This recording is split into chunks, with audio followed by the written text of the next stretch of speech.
Hey, what's up? Dilio coming to you. And I want to talk about something I have observed over the years with rock music and also with other genres of music.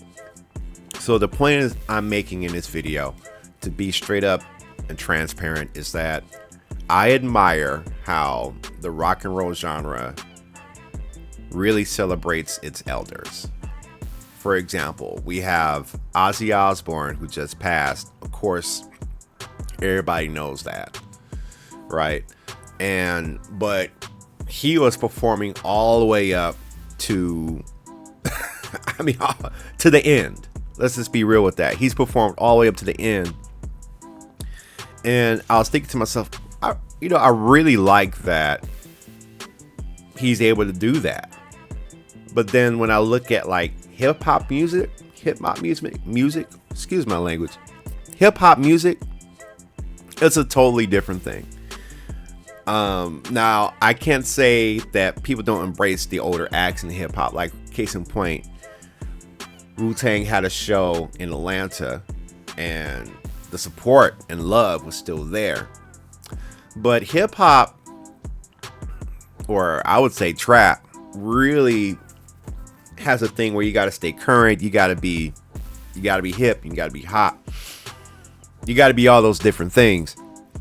You can't just be 70, 60-year-old rapping. Or can you? Have we gotten there yet? And could it have that same embrace that I noticed a lot of rock acts had, like Rolling Stones, Aerosmith, Ozzy? It's like a different culture, and I think it comes from just African American black culture. Like, we have a weird way of loving each other. What I mean by that, so we Jones on each other in the community. Like, he alright. You did something good, but we're like, he alright. And I have to wonder, where did that culture come from?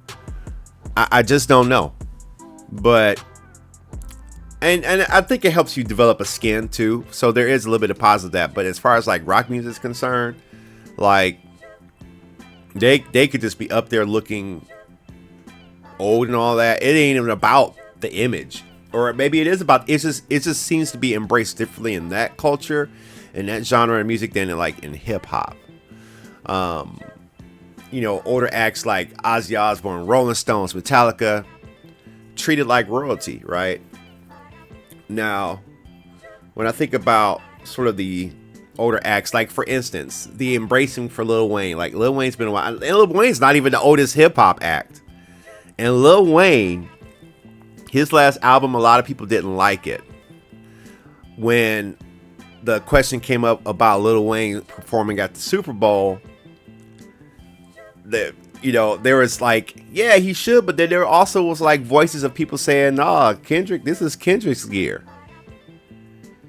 And of course they're on two opposite sides of the fence with the whole Drake Kendrick beef thing. But that embracing that, in my opinion, I could be wrong, but as far as hip hop as a whole,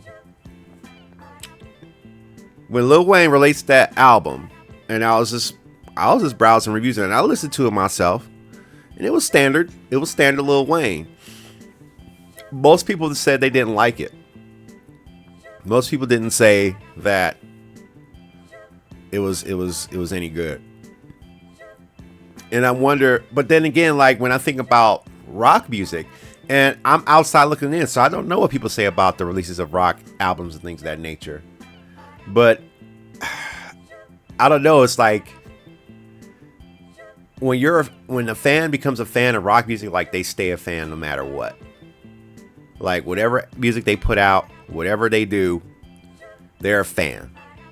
But then, say for instance, Lil Wayne, and I'm guilty of this too, because like today's Lil Wayne was not Carter 3 Lil Wayne with the Millie thing. Like I remember, I used to wear that Millie song out on the radio when I was driving. I remember Hot Summer Day, a Millie. He's an established act, and there's always a constant push to bring in new, younger acts. And I think that's probably the same thing with rock music and even country music. However, hip hop has always been the culture of what's new, what's hot right now. You know, it's not classic. Like if you want to hear classic hip hop, you have to go to places where they'll spin classic hip hop. And then you might find a station like around here that will play the classic hits. There's always a difference to me.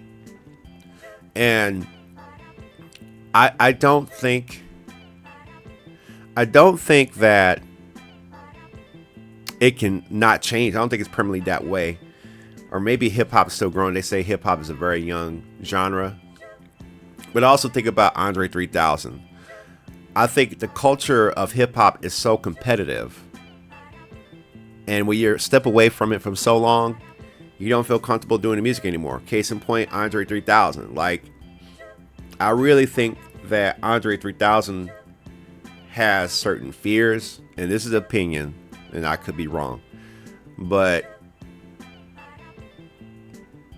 there was a point between how he was on stage with the wigs and everything to where he's at now. I don't know if that's necessary age or wisdom. Sometimes age can kind of erode a little bit of your bravery a little bit. But I think that if hip hop was like more like rock and roll towards its older acts, I think that he probably would have put out more rap music. But I think there's such a high level of expectation upon him. It's like, yo, I'm gonna go over here, because I already know that if I put out more a hip hop album, y'all gonna be this. And on top of that, I think there's such a hate and critique culture on these platforms. It's such a I think just in hip hop, internet wise, it's such a not liking things have become like the pastime for people. It's like it's just everybody's just so inclined to be so critical. But I think there's another side of the coin to that, and I think that the people who are indifferent, they mostly don't say anything, right? They'll see it on their feed, they may just scroll past it, don't say anything. Right. And then, but I think that people are so much, when they want to say they don't like something, it's like it's so much more louder than people saying they do like it. So I think that there is a lot more image pressure to look like you got it together in that genre. We like looking sharp, but I ain't gonna front you. We like looking sharp, and sometimes our imagery, if our imagery isn't the way we think it should be, we don't want to show ourselves. Especially in hip hop, R&B. Like sometimes for me, I'll just be transparent. Like sometimes for me, it's like, yo, I don't know if I'm looking how I should. Now, you know, somebody say, oh, you look handsome. And I appreciate that. The ladies who think that, say that. I appreciate that. Definitely boost the confidence there. But there's always like a pressure to look good. And like I said, I can't speak for other genres, but I do know like the stuff that people care about in hip hop, as far as imagery is concerned, and age, they just don't care about in rock. They just don't. And I just admire that, because I think that's more inclusive to all people towards the music. Whereas if you feel like you're not up to par in hip hop music, you may not feel inclined to do or participate in the creation of that music. So in any case, I admire rock music for how it champions its people. I think, like I said, I can't say that hip hop doesn't do it. It's just that it just seems more outspoken to me towards its elderly than in hip hop. Maybe I'm wrong. Let me know what you think in the comments. And also, if you made it this far, come through to my Discord. The link should be available for 7 days. I want to rebuild that community, and I know it takes me being there to be in that community. So I do have. So if you want to drop me a line, or you want me to hear a song, just stop by the Discord. Give me a holler. All right. Links in the description below. I'm Dilio. You're watching Dilio T2K YouTube channel.